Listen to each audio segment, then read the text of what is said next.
UP के 10 विधानसभा उपचुनाव को लेकर सपा का मेगा प्लान। हर सीट पर सपा के प्रत्याशियों का नाम का हुआ ऐलान। सीएम योगी के टीम के सामने सपा के प्रत्याशी देंगे उपचुनाव में टक्कर। चुनाव का बिगुल बजा, अयोध्या में बीजेपी की साख दांव पर लगी। 10 विधानसभा उपचुनाव सीटों पर आपके क्षेत्र में कौन होगा सपा का प्रत्याशी? क्या सपा दे पाएगी बीजेपी को चुनावी टक्कर?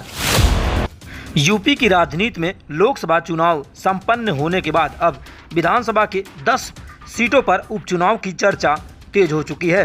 एक तरफ समाजवादी पार्टी ने अपने नाम जो प्रत्याशियों के नाम का ऐलान कुछ ही दिनों में करने का दावा किया है, दूसरी तरफ बीजेपी में कहीं कहीं तमाम योगी सरकार के जो मंत्री हैं उनको टीम गठन कर अलग अलग विधानसभा क्षेत्र के उपचुनाव में उनकी घोषणा कर दी गई है, या कहें उन्हें हर विधानसभा सीट पर जहां पर उपचुनाव होने वाला है उन मंत्रियों को बाकायदा ड्यूटी लगाई गई है।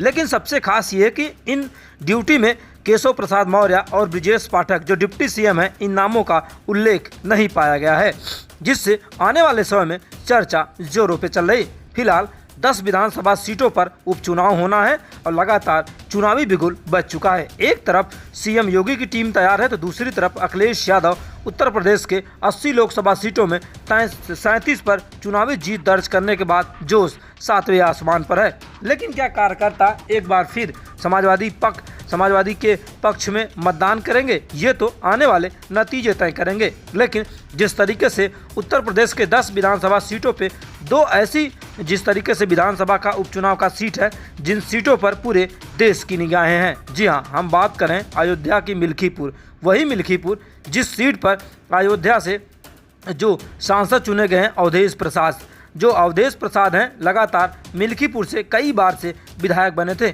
लेकिन इस बार अयोध्या की सीट से उन्होंने अखिलेश यादव ने चुनावी मैदान में उतारा और चुनावी जीत दर्ज कर दी, जिससे बीजेपी को अयोध्या में जिस तरीके से कई सालों बाद एक बड़ा टक्कर देखने को मिला। लेकिन मिल्कीपुर में होने वाले उपचुनाव को लेकर लगातार समाजवादी पार्टी के साथ बीजेपी की भी लगातार चर्चाएं जोरों पे चल रही है। दूसरी सीट है अखिलेश यादव जो सपा के राष्ट्रीय अध्यक्ष हैं, वह करहल की सीट पर लगातार जिस तरीके से अखिलेश यादव या कहें समाजवादी पार्टी का गढ़ माना जाता है, उन सीट पर उपचुनाव होना है। समाजवादी पार्टी किस पर अपना दाव लगाएगी ये तो अब आने वाले वक्त में पता चलेगा। लेकिन तेज प्रताप यादव की नाम की चर्चा इन दिनों तेजी से चल रही है।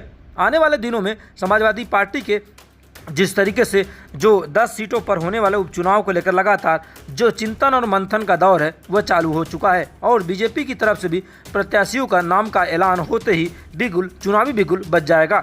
लेकिन जिस तरीके से उत्तर प्रदेश के 10 विधानसभा उपचुनाव में सीटों पर उपचुनाव तो होगा, लेकिन 2 ऐसी सीटें हैं जिन सीटों पर पूरे देश की निगाहें हैं। एक अयोध्या की मिल्कीपुर, दूसरा जिस तरीके से करहल वो सीट है जिस पर अखिलेश यादव ने अभी हाल में ही अपना त्याग पत्र दिया था, क्योंकि वह अब सांसद हो चुके हैं। तो कहीं न कहीं सांसद होने के बाद इस सीट पर अपना त्याग पत्र दिया है। इन सीटों पर कौन बनेगा आपके क्षेत्र का विधायक? देखते रहिए आर गंगा न्यूज।